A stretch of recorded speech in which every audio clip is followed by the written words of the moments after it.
Welcome to our Explore the Bible Teacher's Overview for August 22nd, 2021. Scripture text is Ecclesiastes 9, 1 through 10 with the title of Facing Death. To begin your lesson, I think the bucket list intro in your teacher's book is not a bad one. You might want to use that, or if you wanted an alternate opening, you could open up your class by asking, what are some topics that people generally like to avoid in conversation? Of course, there's two famous ones. They always say never talk about religion or politics. I don't think that's necessarily true. I think a lot of people do enjoy talking about those. There are certain things people would say we don't enjoy talking about, certain illnesses or surgeries or certain bodily fluids, that make a lot of us cringe. And your class will talk about things they really don't enjoy talking about. But I also think death is one of them.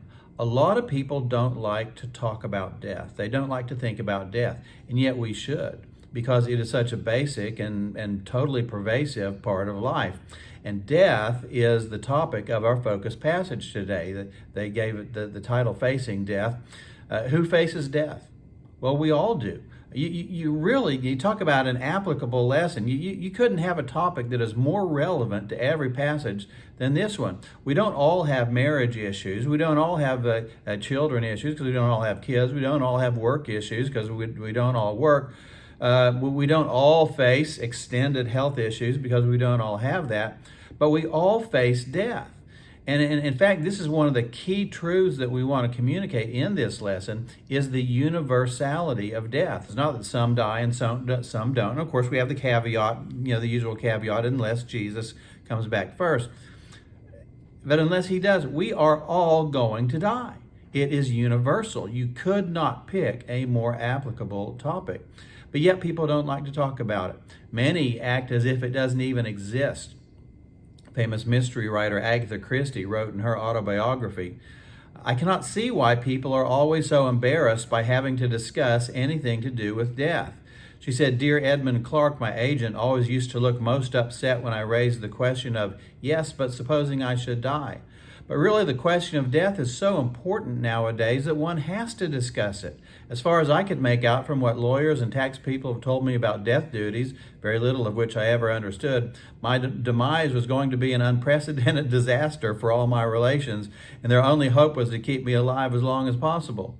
Well, Agatha Christie was a very down-to-earth person, and she had a great sense of humor, but she was right. So many people are so uncomfortable and they don't want to talk about death. I have been with people literally on their deathbeds in their last days, but they didn't want to talk about it. They didn't want to recognize it. They acted if it was just another day and they were just going to shoot the breeze. It's just crazy. They don't want to talk about death. So one thing you could ask your class, and by way of discussion, is, why do you think people don't want to talk about death? And they can give a number of answers. Probably some would say fear. They're just afraid of death, or they're not prepared for death. We'll talk about that in a minute. Or a recent hurt over a loss of a loved one. And they may come up with some others. But it is something that we all face. One of the big lessons of this text is the universality of death, which we'll get to in a minute. Well, our focus passage is verses 1 through 10.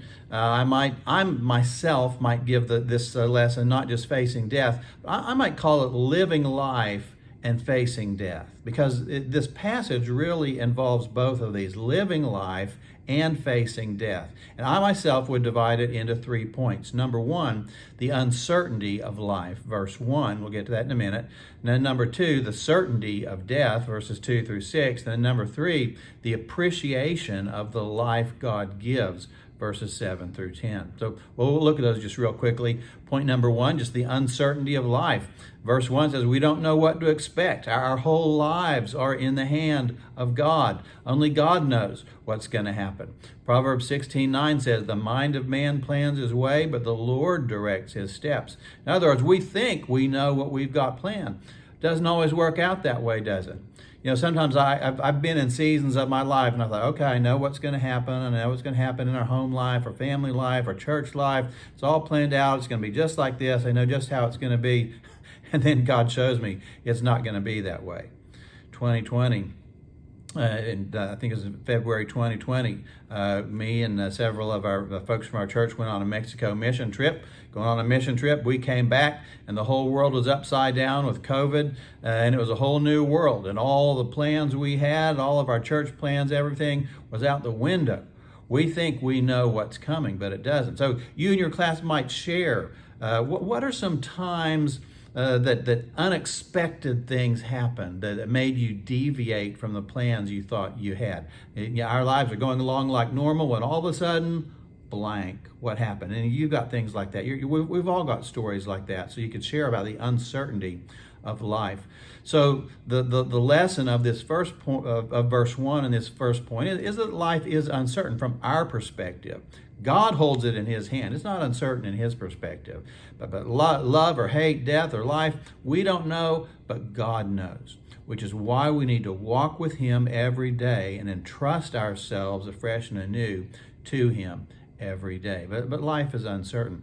Second point I would make is that death is certain, and that's what we find in verses 2 through 6. Verse 2 says there's one fate for the righteous and the wicked. And of course that fate he goes on to talk about is death. Now we need to clarify this here. This is not referring to our eternal fate. There is not just one eternal fate for us all. He's saying, and remember, he does this a lot in this book. He's looking at it from almost a humanistic, godless perspective of the way things look under the sun to a person who doesn't know the Lord. Only one thing happens. One fate awaits everybody, righteous or wicked, everyone. What is that fate? That fate for everyone living under the sun is death. So here we see the universality of death. I just read a book, very interesting book called Final Chapters, which describes the deaths of 100 different famous authors. Kind of gave a description of their life, about what they believed in, about theology, and about how they died. Of course, every single one of them ended in death. Very interesting book. Also kind of depressing in a way because they all died. But that it's just universal. We all die.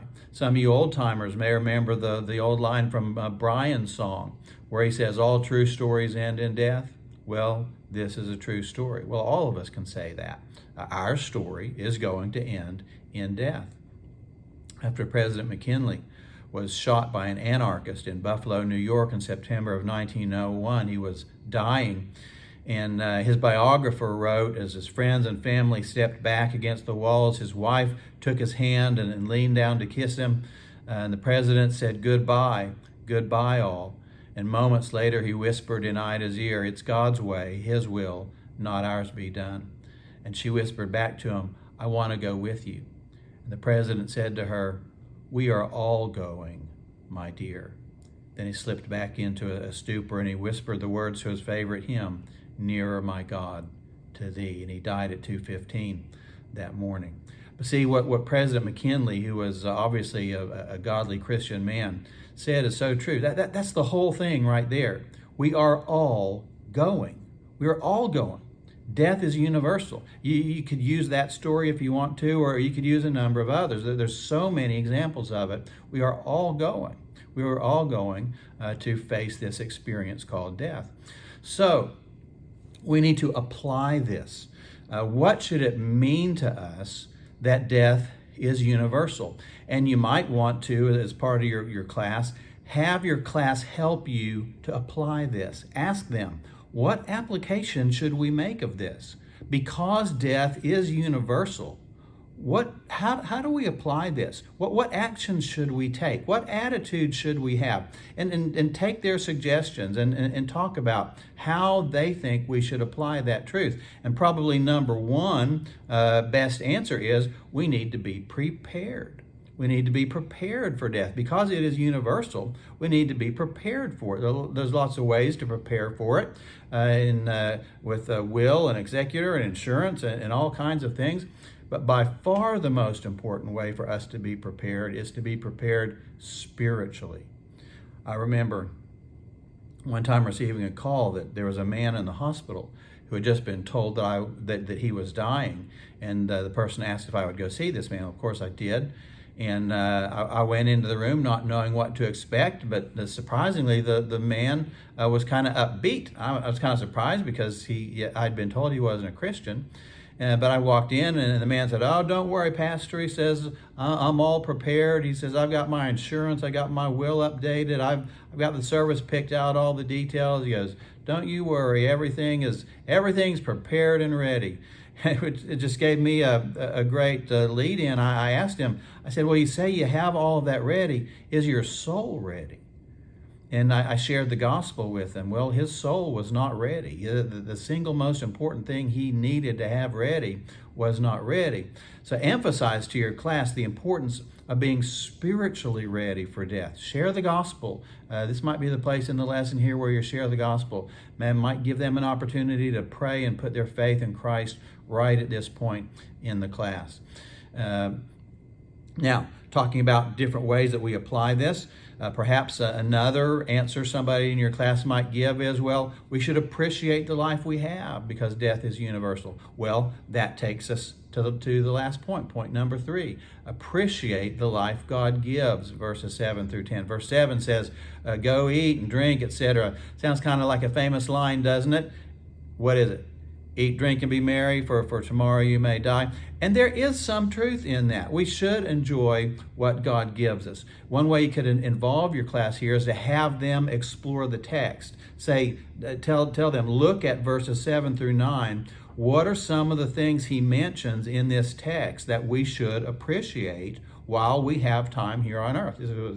Eat, drink, work, clothes, oil on your head, little niceties, little luxuries, your life with your spouse. All these things he lists as things that we should appreciate while we're here on earth.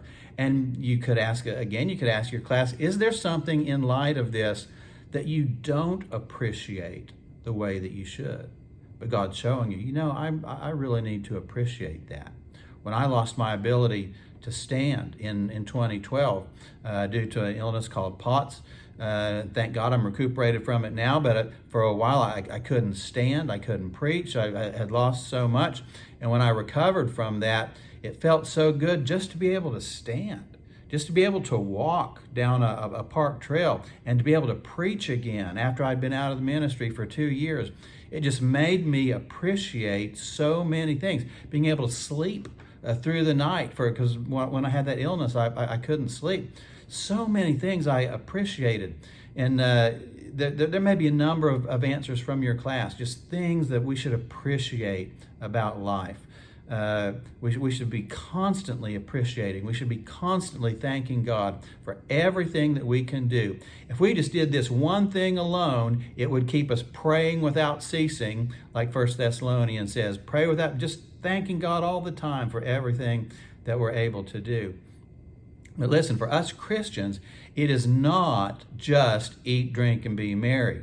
We live our life with the realistic knowledge of death and beyond. As Christians, it gives us a certain gravity about our lives.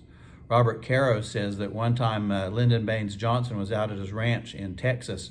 And he says sometimes in the morning he would walk out along the river to the Johnson family graveyard, and there under the spreading branches of a big live oak inside a rickety little fence were the tombstones of Eliza Bunton Johnson, of Sam Ely Johnson Sr. and Sam Ely Johnson Jr. And he said LBJ would just stand there for long minutes staring at the names. And one morning, thinking that no one was watching him, Lyndon Johnson drew with his shoe an X in the ground in that graveyard, the spot for his own grave. See, as Christians, we should enjoy the good things that God gives us. But at the same time, we should also realize there's an X on the ground somewhere for us too. And then there's an eternity to come after that. So we should live our lives with enjoyment, yes, but also with a sense of gravity and purpose and eternity that many people do not have. John Hay, who was served as Secretary of State and presidential appointee from Abraham Lincoln all the way to Theodore Roosevelt, delivered a memorial about President William McKinley, who I just shared about a minute ago, who'd been assassinated but faced his death with such faith. Hay said, No one but must feel his devotion for his country renewed and kindled when he remembers how McKinley loved, revered, and served it. He says, he showed in his life how a citizen should live, and in his last hour taught us how a gentleman could die. That's a great description. And I think that's how the Christian should be. You know, we talked about balance last week. Here's another balance. We can show the world the Christian way to enjoy life, to enjoy the good things that God gives us, to thank Him for everything. But at the same time, we can also show them a godly example of how to die. Dying well is one of the best gifts that we can give our family, our loved ones, and the watching world. Everyone is going to face death. Few people want to talk about it. But we have victory over death in Jesus Christ. That's what our faith is about. Through Him, we can have an abundant life here, and we can also face a triumphant death. And perhaps our greatest witness is going to be in the way that we face death and show people around us the way that a Christian person dies. Well, I hope this overview will be helpful to you as you prepare your group to do that this week. Remember, if you'll hit like, that it will help to spread this video to others who are searching for help for this lesson. If you'll put a comment in the comment section, I go through those every Saturday night and Sunday morning and pray for those names in those classes. So if you'll do that, I'll be praying for you this week. Thanks for watching.